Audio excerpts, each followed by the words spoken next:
Hello दोस्तों, स्वागत है आप सभी का हमारे यूट्यूब चैनल विधिकारी में।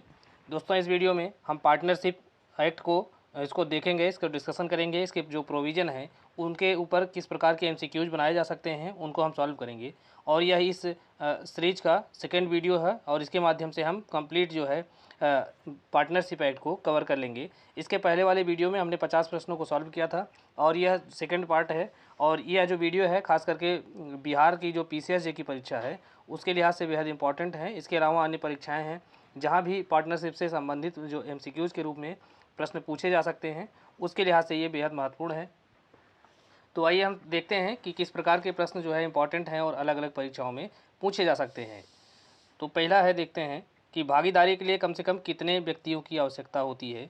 तो किसी भी पार्टनरशिप के लिए कम से कम 2 व्यक्तियों की आवश्यकता होती है।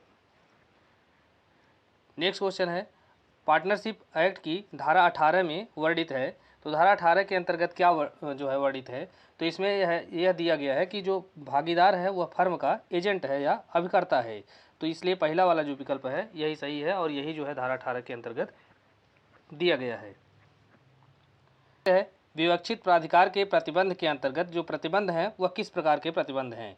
तो इसमें विधिक प्रतिबंध होते हैं, संविदात्मक प्रतिबंध होते हैं जिसके बारे में प्रावधान धारा 20 के अंतर्गत दिया गया है, और विवक्षित प्रतिधार पर न्यायिक निर्णयों के आधार पर भी प्रतिबंध लगाए जा सकते हैं। तो इस प्रकार से विवक्षित प्राधिकार पर जो प्रतिबंध हैं यह तीनों प्रकार से लगाए जा सकते हैं। नेक्स्ट है, पार्टनरशिप एक्ट में फर्म के अभिकर्ता के नाते विवक्षित प्राधिकार जो प्राप्त है तो यह किस धारा के अंतर्गत ऐसा प्राधिकार प्राप्त है। तो यह जो है धारा 19 के अंतर्गत प्राप्त है। और धारा 19 में यह प्रावधान है कि जो भागीदार का फर्म के अभिकर्ता के नाते विवक्षित प्राधिकार किस प्रकार का होगा। तो यही जो है प्रावधान इसमें दिया गया है। नेक्स्ट है, भागीदारी अधिनियम की किस धारा के अनुसार भागीदार जो है वह फर्म का एजेंट होता है या उसका अभिकर्ता होता है। तो इसके संदर्भ में जो प्रावधान है वो धारा 18 के अंतर्गत दिया गया है और इसमें यह बताया गया है कि जो भागीदार है फर्म का वह जो फर्म का एजेंट होता है या अभिकर्ता होता है। नेक्स्ट है, भागीदार के विवक्षित प्राधिकार का विस्तारण और निर्बंधन यह किस धारा के अंतर्गत दिया गया है। तो यह जो है धारा 20 के अंतर्गत दिया गया है और धारा 20 में यह बताया गया है कि जो भागीदार के विवक्षित प्राधिकार का विस्तार किस प्रकार से होगा और उन पर निर्बंधन किस प्रकार से लगाया जाएगा। तो यह जो है भागीदारों के बीच की संविदा के द्वारा किसी भी भागीदार के विवक्षित प्राधिकार का विस्तार किया जा सकता है या उस पर निर्बंधन जा सकता है। तो यह जो है इस प्रकार से ये भी पूछा जा सकता है कि किस तरह से इस पर विस्तार किया जा सकता है या उसका निर्बंधन लगाया जा सकता है। तो भागीदारों के बीच जो संविदा होती है या उनके बीच जो करार होता है उसके माध्यम से ये किया जा सकता है। नेक्स्ट है, भागीदार का विवक्षित प्राधिकार होता है। तो यह किस प्रकार का होता है। तो इसके संदर्भ में प्रावधान धारा 19 के अंतर्गत दिया गया है। तो विकल्प को देखते हैं कि इसमें पहला है कि फर्म के कारोबार के दौरान किसी भागीदार के द्वारा किया गया जो कार्य है वह फर्म का कार्य समझा जाएगा। तो पहला विकल्प सही है, फर्म का कार्य नहीं समझा जाएगा तो यह गलत है। फर्म का तथा भागीदार अलग अलग होते हैं तो यह भी गलत है। तो इस प्रकार से इसमें पहला विकल्प ही सही है। नेक्स्ट है, निम्नलिखित में से कौन सा कार्य भागीदार के प्राधिकार क्षेत्र के अंतर्गत आता है। तो भागीदार के प्राधिकार के अंतर्गत इसमें से जो विकल्प दिए गए हैं इसमें से कौन आता है। तो इसको देखते हैं। तो इसके बारे में जो प्रावधान है धारा 19 के अंतर्गत दिया गया है और इसके अनुसार फर्म के विवाद का मध्यस्थम के लिए निवेदन किया जाना। तो यह जो है गलत है क्योंकि धारा 19 का जो खंड 2 है इसके अंतर्गत यह प्रावधान है कि फर्म के कारोबार से संबंधित विवाद को मध्यस्थम के लिए निवेदित नहीं किया जा सकता है। और दूसरा है कि अपने नाम पर फर्म के लिए बैंक में खाता खोला जाना। तो कोई भी जो भागीदार है वह फर्म की ओर से बैंक में स्वयं अपने नाम से खाता नहीं खोल सकता बल्कि वह जो है फर्म के नाम से ही खाता खोला जाएगा। तो इस प्रकार से यह कथन भी सही गलत है। और तीसरा है कि फर्म के किसी दावे का समझौता करना या दावे के कुछ भाग का त्याग कर देना। तो यह भी गलत है। तो इस प्रकार से इसमें से कोई भी जो विकल्प है वह सही नहीं है क्योंकि धारा 19 का जो खंड 2 है उसके अंतर्गत ये में से कोई नहीं आता है। नेक्स्ट है, निम्नलिखित में से कौन सा कार्य भागीदार के प्राधिकार क्षेत्र के अंतर्गत नहीं आता है। तो भागीदार का अभिकर्ता के नाते जो विवक्षित प्राधिकार है जिसके बारे में जो प्रावधान है धारा 19 के अंतर्गत किया गया है। तो 19 के खंड 2 के अंतर्गत जो है जो प्रावधान किया गया है कि व्यापार की किसी प्रतिकूल प्रथा या रूढ़ के अभाव में भागीदार का विवक्षित प्राधिकार उसे सशक्त नहीं करता है। तो कौन कौन से कार्य हैं जिनको करने के लिए वो सशक्त नहीं करता, तो इसमें जो है बहुत सारे कार्य बताए गए हैं। इसी में से यह बताया गया है कि ये जो कार्य हैं वो भागीदार के प्राधिकार क्षेत्र के अंतर्गत नहीं आते हैं। तो जैसे जो फर्म का जो विवाद है उसको मध्यस्थन को सौंपना, फर्म की ओर से पार्टनर के द्वारा स्वयं अपने नाम से खाता खोलना, या फर्म के द्वारा किए गए किसी दावे या दावे के किसी भाग का समझौता कर लेना, या फर्म की ओर से फाइल किए गए किसी वाद या कार्यवाही का प्रत्याहरण करना, तो यह उसके क्षेत्र में नहीं आता है। फर्म के विरुद्ध किसी वाद में दायित्व स्वीकार करना तथा फर्म के लिए अस्थावर संपत्ति खरीदना, तो यह भी उसके अधिकार क्षेत्र के अंतर्गत नहीं आता। तीसरा है कि फर्म की अचल संपत्ति को बेचना तथा फर्म के लिए किसी अन्य व्यक्ति से भागीदारी स्थापित करना, तो यह भी उसके अंतर्गत नहीं आता है। तो इस प्रकार से इनमें से कोई भी जो है वह भागीदार का जो अधिकार है वह नहीं है। नेक्स्ट है, निम्नलिखित में से किस धारा में भागीदार का अभिकर्ता के नाते विवक्षित प्राधिकार के बारे में प्रावधान किया गया है? तो यह धारा 19 के पैरा 2 के अंतर्गत दिया गया है। तो नेक्स्ट है, विवक्षित प्राधिकार के अंतर्गत कार्य किस प्रकार का है? तो यह जो कार्य है वह ऋण लेने का प्राधिकार और ऋण देने का प्राधिकार, यह दोनों ही जो है विवक्षित प्राधिकार के अंतर्गत आते हैं। नेक्स्ट है, सुमेलित करने के लिए, तो धारा 20 के अंतर्गत भागीदार के विवक्षित प्राधिकार का विस्तारण और उस पर निर्बंधन से संबंधित प्रावधान किया गया है। धारा 21 के अंतर्गत आपात में जो प्राधिकार है इसके बारे में प्रावधान किया गया है। धारा 22 के अंतर्गत प्राधिकार प्रयोग करने का जो ढंग है या रीति है उसके बारे में प्रावधान है। और धारा 23 के अंतर्गत जो है भागीदार के द्वारा स्वीकृतियों का क्या प्रभाव होगा, तो यह जो प्रावधान किया गया है। तो इस प्रकार से ये चारों हैं यह सही सब सुमेलित हैं। नेक्स्ट है, कथन एक निगम भागीदारी की संविदा कर सकता है और एक फर्म का भागीदार बन सकता है। तो यह कथन सही है, क्योंकि एक व्यक्ति है तो व्यक्ति जो है दो व्यक्ति मिल करके जो है भागीदारी की संविदा करते हैं। तो इसमें यह नहीं बताया गया है कि दोनों नेचुरल जो है पर्सन होने चाहिए या लीगल पर्सन होने चाहिए। तो जो निगम होता है वह एक विधिक व्यक्ति होता है, इसलिए वह भागीदारी की संविदा कर सकता है। नेक्स्ट है, यदि एक भागीदार जो भागीदारी की बकाया रकम को वसूल कर इस रकम को भागीदारी के व्यापार में खर्च करने के लिए अधिकृत है और यदि वह इस प्रकार इकट्ठे की गई रकम को बैंक में जमा नहीं करता है, तो वह भागीदार किस कार्य के लिए या किस अपराध के लिए दोषी होगा? तो वह जो है अन्य भागीदारों के प्रति दीवानी जो है अपकार के लिए या दीवानी रूप से जो है उत्तरदायी होगा।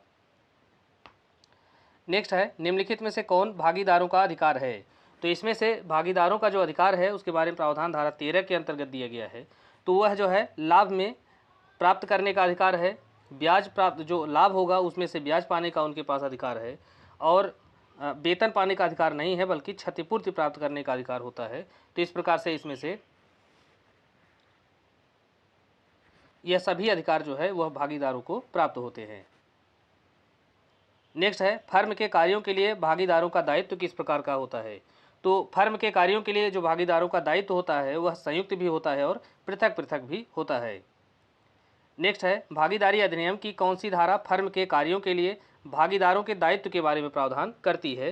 तो ऐसा जो प्रावधान है वो धारा 25 के अंतर्गत किया गया है, और धारा 25 के अंतर्गत जो दायित्व होगा वह संयुक्त और पृथक दोनों प्रकार का होता है। नेक्स्ट है, व्यपदेशन द्वारा साझेदारी से संबंधित प्रावधान किया गया है। तो यह जो है व्यपदेशन या होल्डिंग आउट जिसे कहा जाता है, तो इसके बारे में जो प्रावधान है वो धारा 28 के अंतर्गत किया गया है। नेक्स्ट है, भागीदारी अधिनियम में स्कार्फ बनाम जार्डाइन का जो केस है वह किससे संबंधित है? तो यह केस जो है होल्डिंग आउट से अर्थात धारा 28 से संबंधित है, जिसमें व्यपदेशन का सिद्धांत दिया गया है। नेक्स्ट है, भागीदारी अधिनियम की धारा 28 के अंतर्गत व्यपदेशन का आवश्यक तत्व क्या नहीं है? तो व्यपदेशन का आवश्यक तत्व जो है इसमें से कौन सा नहीं है? तो यह है बिना ज्ञान के व्यपदेशन, यही इसका आवश्यक तत्व नहीं है। बाकी ये जो तीनों हैं यह एक व्यपदेशन के आवश्यक तत्व के अंतर्गत आते हैं।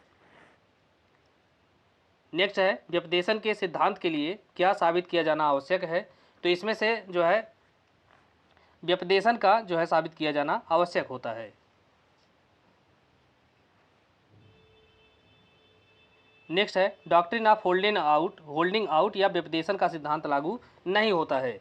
तो इसके जो है कुछ अपवाद बताए गए हैं, किन परिस्थितियों में जो व्यपदेशन का सिद्धांत है वह लागू नहीं होता है। तो ये जो है 4-5 परिस्थितियां हैं जहां जो है व्यपदेशन का सिद्धांत लागू नहीं होता है। जैसे भागीदार मर गया है, उसको दिवालिया घोषित कर दिया गया है, वह निष्क्रिय हो गया है, या अपकृत्य और अपराध के मामले हैं। तो इन सभी मामलों में जो है ये होल्डिंग आउट या व्यपदेशन का सिद्धांत लागू नहीं होता है। नेक्स्ट है निम्नलिखित में से कौन भागीदारी का प्रबल सबूत है। इसका तात्पर्य है कि भागीदारी का जो सबसे महत्वपूर्ण आवश्यक तत्व है वो इसमें से कौन है। तो लाभों में बंटवारा जो है यह भागीदारी का सबसे आवश्यक तत्व होता है। नेक्स्ट है भागीदार द्वारा फर्म के मामलों में संप्रेरित स्वीकृति या व्यपदेशन यदि वह कारोबार के मामूली अनुक्रम में किया गया हो तो यह इसका क्या प्रभाव होगा। तो यह जो है फर्म के कार्य विरुद्ध जो है वह साक्ष्य के रूप में साबित किया जा सकता है, और इसके संदर्भ में जो प्रावधान है वह धारा 23 के अंतर्गत दिया गया है। तो धारा 23 में ही यही बताया गया है कि जो भागीदारी के द्वारा स्वीकृतियाँ की जाती हैं वह स्वीकृतियाँ जो हैं वह फर्म के विरुद्ध साक्ष्य होती हैं। तो एक तरह से इसके बारे में जो प्रावधान है धारा 23 में जो दिया गया है, और यह साक्ष्य का नियम है। तो यह भी पूछा जा सकता है कि साक्ष्य का नियम जो है वह भागीदारी अधिनियम की किस धारा के अंतर्गत दिया गया है। तो यह धारा 23 में दिया गया है। नेक्स्ट है किसी अवयस्क को भागीदारी में किस धारा के अंतर्गत प्रवेश दिया जा सकता है। तो किसी अवयस्क को पार्टनरशिप एक्ट की धारा 30 के तहत जो है फर्म का भागीदार बनाया जा सकता है।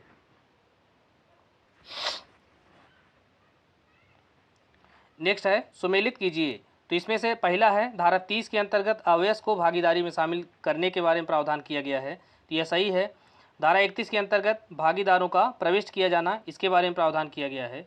धारा 32 के अंतर्गत निवृत्त भागीदार के बारे में प्रावधान है, तो ये भी सही है। और धारा 36 के अंतर्गत बाहर जाने वाले भागीदार को प्रतियोगी कारोबार चलाने का अधिकार नहीं होगा, तो इसके बारे में प्रावधान किया गया है। तो अर्थात मुकाबले में व्यापार करने का अधिकार, तो इसके संदर्भ में प्रावधान धारा 36 के अंतर्गत दिया गया है। तो ये इस प्रकार से यह सभी सुमेलित हैं।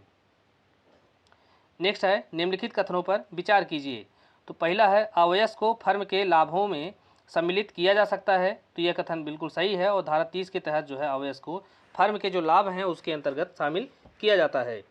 और दूसरा है कि अवयस्क को फर्म के लाभ तथा आस्तियों में अनुबंधित भाग प्राप्त करने का अधिकार मिल जाता है। तो यह भी सही है। तीसरा है अवयस्क का लाभ तथा संपत्ति में जो भाग है वह फर्म के कार्यों के लिए दायी होता है। तो यह भी सही है, क्योंकि जो अवयस्क होता है वह वहाँ पर व्यक्तिगत रूप से दायी नहीं होता, बल्कि उसकी जो संपत्ति है वही जो है फर्म के कार्यों के लिए दायी होती है। और चौथा है कि अवयस्क के वयस्क हो जाने पर 6 महीने के भीतर उसे यह तय करना होगा कि वह फर्म में रहेगा या नहीं रहेगा। तो इसमें से पूछा गया है कि कथन कौन सा सही है। तो इसमें से ये जो चारों दिए गए हैं 1, 2, 3, 4 ये सभी कथन सही हैं। और अवयस्क को जो फर्म के लाभ में जो है उनको भागीदार बनाया जाता है, तो वह धारा 30 के तहत उनको भागीदार बनाया जाता है। नेक्स्ट है यदि अवयस्क फर्म से अलग हो जाता है तो उसका परिणाम क्या होगा। तो यदि जो अवयस्क है वह फर्म से अलग हो जाता है तो उसके संदर्भ में जो प्रावधान है वो धारा 30 के खंड 8 के अंतर्गत दिया गया है। तो उसका यहाँ पर जो प्रभाव है या परिणाम है वह क्या होगा। तो उसका यह परिणाम होगा कि उसके अधिकार तथा दायित्व जो है वह लोक सूचना की तिथि तक वही रहेंगे जो कि पहले थे। दूसरा है कि उसका अंश सूचना की तिथि के बाद किए जाने वाले कार्यों के लिए दायी नहीं होगा। तो ये भी सही है, और वह अपना अंश वसूलने के लिए भागीदारों पर वाद ला सकता है। तो इस प्रकार से ये जो है तीनों कथन सही हैं।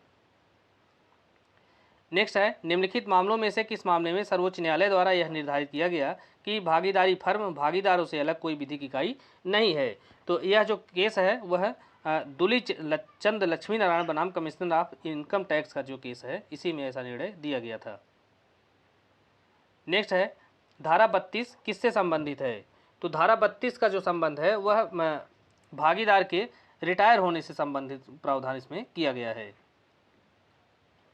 नेक्स्ट है विवक्षित अधिकार से प्रत्येक भागीदार अन्य भागीदारों को अपने कार्यों से सभी मामलों में जो भागीदारी के उद्देश्यों और परिधि में आते हैं बांधता है। एक सामान्य व्यापारिक प्रकृति की भागीदारी में निम्न में से कौन सा कार्य भागीदारों के विवक्षित अधिकार में नहीं आता है। तो अब विकल्प को देखते हैं। तो इसमें से जो बी वाला विकल्प है यही सही है कि कोई भी भागीदार फर्म के विरुद्ध बाद में कोई भी दायित्व स्वीकार कर सकेगा। तो यह जो कथन है यही सही है इस प्रश्न के संबंध में। और यह जो बिहार पीसीएस की जे की 2016 की जो परीक्षा है उसी में यह प्रश्न पूछा गया है और उसकी ऑफिशियल आंसर की के अनुसार ये बी वाला विकल्प सही आंसर है। नेक्स्ट है, जब कोई भागीदार दिवालिया हो जाता है तो फर्म में भागीदार के रूप में उसका अंत हो जाता है। तो ऐसा जो है अंत किस तारीख से होता है? तो यह भी प्रश्न जो है बीपीएससी में पूछा गया है पीसीएसजे की परीक्षा में। तो उसका जो दिवालिया घोषित जब होता है तो उसका भागीदार के रूप में वह अंत तब हो जाता है जिस तारीख को वह दिवालिया न्यायनिर्णित किया जाता है। तो उसी तारीख को उसका जो भागीदारी है वह समाप्त हो जाती है। इसके बारे में प्रावधान धारा 34 के अंतर्गत दिया गया है। नेक्स्ट है, ए, बी एवं सी भागीदारी के लिए एक करार करते हैं जिसमें सी सुप्त भागीदार रहता है। यह पाया जाता है कि सी का बी की पत्नी से व्यभिचारी संबंध है। तो यहाँ पर कार्यवाही की कौन सी दिशा सही होगी? तो यह जो है यह प्रश्न भी 2016 में जो है पूछा गया है पीसीएसजे में। तो यहाँ पर जो सही विकल्प कौन सा होगा? तो यहाँ पर बी अगर आग्रह करता है कि इस आधार पर फर्म समाप्त कर दी जाए और उसके लिए वह अपनी कार्यवाही करता है, तो यही जो है सही दिशा होगी। तो पहला विकल्प सही है। नेक्स्ट है, भागीदारी अधिनियम का अध्याय 7 किससे संबंधित है? तो भागीदारी अधिनियम का जो चैप्टर 7 है तो इसमें रजिस्ट्रेशन से संबंधित अर्थात जो फर्म का रजिस्ट्रेशन होता है उसके बारे में प्रावधान दिया गया है। और फर्म के विघटन के बारे में जो प्रावधान है वो अध्याय 6 के अंतर्गत दिया गया है। नेक्स्ट है, भागीदारी अधिनियम में बिना न्यायालय के मदद द्वारा फर्म का विघटन की प्रक्रिया है। तो न्यायालय के द्वारा अगर फर्म का विघटन किया जाता है तो वह जो है प्रावधान धारा 44 के अंतर्गत दिया गया है। तो इसमें से सहमति के या करार द्वारा जो विघटन है इसके संदर्भ में जो प्रावधान है वो धारा 40 के अंतर्गत दिया गया है। और अनिवार्य या वैवश्यक विघटन जो है तो इसके संदर्भ में जो प्रावधान है वो धारा 41 के अंतर्गत दिया गया है। तो इस प्रकार से यह दोनों ही विघटन जो है वह न्यायालय की मदद के बिना ही होते हैं। इसके बारे में इंडिपेंडेंट जो प्रोविजन है वह अधिनियम के अंतर्गत दिया गया है। नेक्स्ट है, भागीदारी अधिनियम में न्यायालय के द्वारा विघटन के आधार की संख्या कितनी है? अर्थात जब न्यायालय के द्वारा किसी फर्म का विघटन किया जाता है तो वह कितने आधारों पर जो है ऐसा विघटन किया जा सकता है? तो ये जो आधार हैं वह 7 आधार बताए गए हैं और ये 7 आधार जो है वह धारा 44 के अंतर्गत बताए गए हैं।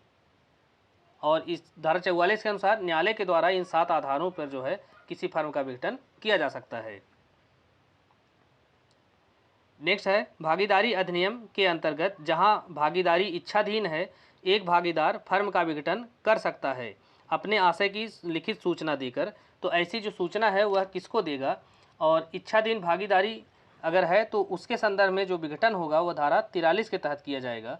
और धारा 43 के अंतर्गत यह प्रावधान किया गया है कि इच्छाधीन भागीदारी का जो सूचना के द्वारा जो है अन्य भागीदारों को सूचना दे करके उसका विघटन कराया जा सकता है। तो इस प्रकार से यह जो पहला विकल्प है अन्य सब भागीदारों को सूचना उसकी दी जाएगी। और ये सूचना कैसी होगी? तो लिखित रूप में दी जाएगी। नेक्स्ट है, निम्नलिखित में से कौन सा कथन सही है?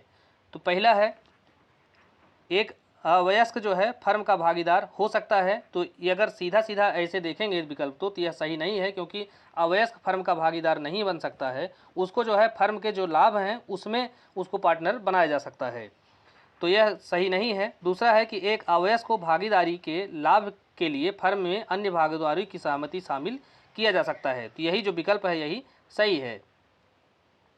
नेक्स्ट है, एक नाबालिग जिसको भागीदारी अधिनियम की धारा 30 खंड 5 के अंतर्गत भागीदारी के लाभों के लिए सम्मिलित किया गया है, तो उसको अपने विकल्प का प्रयोग करके यह तय करना होगा कि वह भागीदारी में बना रहना चाहता है या उसे छोड़ना चाहता है।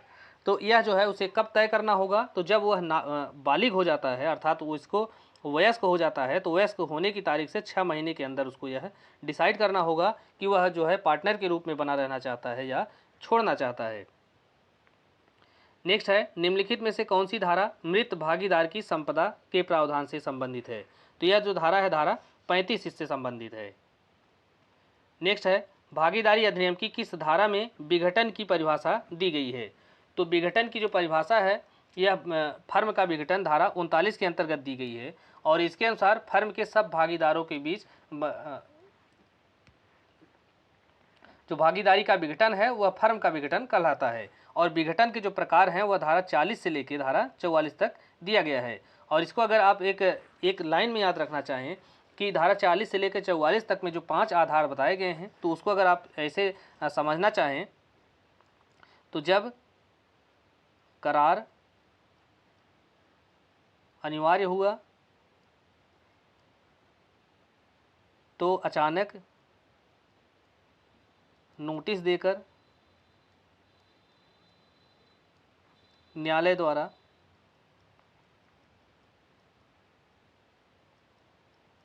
फर्म का विघटन कर दिया गया। तो इसी में जो है ये पांचों ग्राउंड जो है समाहित हो जाते हैं।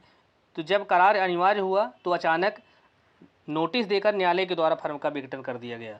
तो करार के माध्यम से विघटन धारा 40 के अंतर्गत, अनिवार्य विघटन धारा 41 के अंतर्गत, अचानक जो है विघटन जो है यह धारा 42 के अंतर्गत, नोटिस देकर धारा 43 के अंतर्गत और न्यायालय के द्वारा विघटन धारा 44 के अंतर्गत।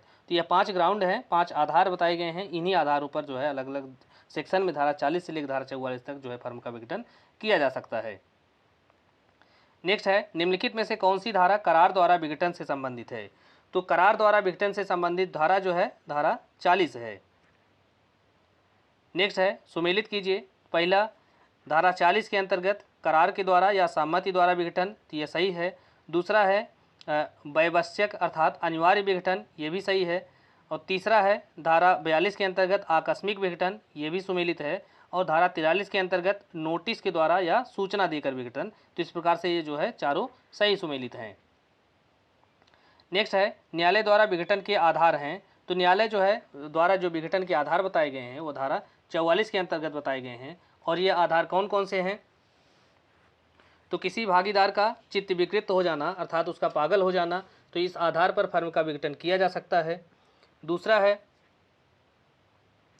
कि कर्तव्य पालन में अस्थायी रूप से असमर्थ हो जाना, तो इस आधार पर भी जो है इसका विघटन किया जा सकता है।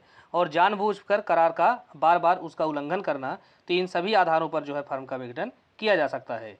अब हम धारा 44 के अंतर्गत जो न्यायालय के द्वारा फर्म का विघटन किया जाता है तो उसके जो ग्राउंड हैं वो हम देखते हैं। तो उसमें जो कुछ ग्राउंड बताए गए हैं तो उन में से है विकृत चित्त जब भागीदार हो जाता है, या अपने कर्तव्यों का पालन करने में असमर्थ हो जाए, या वह ऐसे आचरण का जो है दोषी है जो कि कारोबार के ऊपर प्रतिकूल प्रभाव डालने वाला है, या इसके अलावा भागीदार करार को जो है बार बार वह जानबूझकर भंग करता है, अपना संपूर्ण हित किसी अन्य व्यक्ति को अंतरित कर देता है, कारोबार में लगातार हानि हो रही है, और अन्य कोई न्याय संगत और साम्यपूर्ण अगर कोई आधार है तो इन आधारों पर जो है न्यायालय किसी फर्म का विघटन कर सकता है। नेक्स्ट है, कोई फर्म सब भागीदारों की सहमति से विघटित नहीं की जा सकती है। तो इसमें से कौन सा विकल्प है सही है जिसमें भी सब जो पार्टनर हैं उनकी सहमति की आवश्यकता नहीं होती है? तो जैसे सब भागीदारों की सहमति से विघटित की जा सकती है, तो यह सही है। धारा 40 के तहत कोई फर्म जो है भागीदारों के बीच की संविदा के अनुसार भी विघटित की जा सकती है, तो यह भी सही है। तीसरा है कि कोई फर्म किसी ऐसी घटना से के घटित होने से जिसमें फर्म का कारोबार चलाना विधि विरुद्ध हो जाए वह विघटित हो जाती है, तो यह भी सही है। और चौथा है कि कोई फर्म अन्य भागीदारों को लिखित सूचना दिए बिना इसके किसी भी भागीदारी की इच्छा के अनुसार विघटित की जा सकती है, तो यही जो विकल्प है यही सही नहीं है, बाकी सभी सही हैं। नेक्स्ट है, न्यायालय द्वारा विघटन से संबंधित जो प्रावधान है वह धारा 44 के अंतर्गत दिया गया है। नेक्स्ट है, निम्नलिखित आधारों में से किन एक पर जो पार्टनर है किसी न्यायालय में फर्म के विघटन के लिए वाद ला सकता है? तो किसी पार्टनर के पागल हो जाने पर, साझेदार के गलत आचरण पर और व्यवसाय में निरंतर हानि होने पर, इन सभी जो ग्राउंड हैं इनके आधार पर न्यायालय के द्वारा फर्म का विघटन कराया जा सकता है धारा 44 के तहत। नेक्स्ट है, निम्नलिखित में से किस आधार पर न्यायालय द्वारा फर्म का विघटन नहीं होता है? तो इसमें से कारोबार के प्रतिकूल आचरण के दोषी होने पर, अपना संपूर्ण हित किसी अन्य व्यक्ति को ट्रांसफर कर देने पर, या कारोबार में निरंतर हानि होने पर, इन सभी माध्यम से जो है फर्म का विघटन कराया जा सकता है, लेकिन सूचना देकर जो है यह विघटन नहीं होता है। नेक्स्ट है, फर्म का विघटन हो जाने पर भी जब तक कि विघटन की लोक सूचना न दी जाए, भागीदार उनमें से किसी के द्वारा किए गए कार्य के लिए पर व्यक्तियों के प्रति भागीदार के नाते दायी बने रहते हैं। और ऐसा जो प्रावधान है वो धारा 45 के अंतर्गत दिया गया है। नेक्स्ट है विघटन के पश्चात गुडविल का विक्रय किस धारा के अंतर्गत किया जाता है। तो फर्म का जो विघटन है जब हो जाता है तो उसके पश्चात जो है गुडविल अर्थात जो फर्म का नाम है, उसकी ख्याति है, उसका जो विक्रय होता है वह धारा 55 के तहत किया जाता है। नेक्स्ट है फर्म का रजिस्ट्रेशन न करवाने के प्रभाव के बारे में निम्न कथनों पर विचार कीजिए। तो जब फर्म का रजिस्ट्रेशन न कराया गया हो तो उसका क्या प्रभाव होगा, इसके संदर्भ में प्रावधान जो है धारा 69 के अंतर्गत दिया गया है। और इसका यह प्रभाव होता है कि अपंजीकृत फर्म का कोई भी भागीदार फर्म तथा अपने वर्तमान तथा भूतकालीन सह जो भागीदारों पर ऐसे अधिकार को लागू करवाने के लिए वाद नहीं ला सकती जो कि पार्टनरशिप के द्वारा दिए गए हों। ये कथन सही है। दूसरा है कि अपंजीकृत फर्म किसी पर व्यक्ति पर अपने संविदात्मक अधिकारों को लागू करवाने के लिए वाद नहीं ला सकता, तो यह भी सही है। तीसरा है कि अपंजीकृत फर्म तथा उसके भागीदार फर्म का विघटन कराने के लिए अथवा विघटित फर्म के लेखे जानने के लिए वाद ला सकते हैं, तो यह भी सही है। और चौथा है कि एक दिवालिया भागीदार के भाग को वसूलने के लिए वाद लाया जा सकता है, चाहे फर्म पंजीकृत हो या नहीं हो। तो इस प्रकार से यहाँ पर 1, 2, 3, 4 ये सभी विकल्प सही हैं। नेक्स्ट है फर्म के रजिस्ट्रेशन से संबंधित जो प्रावधान है वह किन धाराओं के मध्य में दिए गए हैं। तो फर्म के रजिस्ट्रेशन से संबंधित जो प्रावधान है धारा 56 से लेके धारा 71 के मध्य दिए गए हैं। नेक्स्ट है फर्म के रजिस्ट्रेशन के प्रार्थना पत्र के साथ निम्न में से कौन सा ब्यौरा देना आवश्यक होता है। तो जब फर्म के रजिस्ट्रेशन के लिए प्रार्थना पत्र दिया जाता है तो धारा 58 के अनुसार ऐसे आवेदन के साथ फर्म का नाम, कारोबार का स्थान या मुख्य स्थान, ऐसे अन्य स्थानों का नाम जहां पर फर्म कारोबार करती है तथा वह तिथि जिस पर भागीदारों में फर्म में प्रवेश लिया है, भागीदारों के पूरा नाम, पता, फर्म की जो अस्तित्व कब से है, इन सभी चीज़ों का जो है उस आवेदन पत्र में वर्णन होना चाहिए। नेक्स्ट है निम्नलिखित में से कौन सी धारा पार्टनरशिप के अंतर्गत फर्म के रजिस्ट्रेशन न कराने के, यहाँ पर रजिस्ट्रेशन छूट गया है, तो रजिस्ट्रेशन न कराने के प्रभाव से संबंधित है। तो धारा 69 जो है ये इसमें यही बताया गया है कि जब फर्म का रजिस्ट्रेशन नहीं कराया जाता है तो उसका क्या प्रभाव होगा। नेक्स्ट है भागीदारी अधिनियम की धारा 69 के अधीन निम्नलिखित में से क्या वाद लाने की पूर्व शर्त नहीं है। तो धारा 69 के अनुसार वाद लाने की जो पूर्व शर्त है कि वह फर्म जो है पंजीकृत हो, वाद लाने वाले व्यक्ति का नाम फर्म के रजिस्टर में भागीदार के रूप में हो और संविदा जनित या भागीदारी अधिनियम द्वारा प्रदत्त अधिकार का प्रवर्तन हो। तो यह जो है सभी बातों को शर्तों का पूरा होना चाहिए, लेकिन यहाँ पर किसी सांविधिक अधिकार के प्रवर्तन के लिए ऐसा वाद नहीं लाया जा सकता है। नेक्स्ट है पार्टनरशिप एक्ट की कौन सी धारा प्रार्थना फर्म में मिथ्या प्रविष्टि देने के लिए सस्ती का प्रावधान करती है। तो यह जो प्रार्थना पत्र दिया जाता है, प्रार्थना फॉर्म यहाँ पर प्रिंट हुआ है, जबकि प्रार्थना पत्र में जब मिथ्या प्रविष्टि दी जाती है तो उसका क्या प्रभाव होगा, इसके बारे में प्रावधान धारा 70 के अंतर्गत दिया गया है। तो इसका प्रभाव यह होगा कि उस जो प्रार्थना देने वाले व्यक्ति को 3 माह की सज़ा या जुर्माना या दोनों की सज़ा उसे दी जा सकती है। तो दोस्तों इस प्रकार से इस वीडियो के माध्यम से हम जो 2 वीडियो दिए हैं, इन दोनों के माध्यम से हमने कोशिश किया है कि पार्टनरशिप एक्ट के ऊपर जितने भी जो MCQs बनाए जा सकते हैं उन सभी को शामिल किया है। और ये सारे बहुत ही इम्पोर्टेंट हैं, आप इन्हें बार बार सॉल्व करें तो पूरी उम्मीद है कि आपकी परीक्षा के लिहाज से बेहद हेल्पफुल होगा। मिलते हैं नेक्स्ट वीडियो में, धन्यवाद।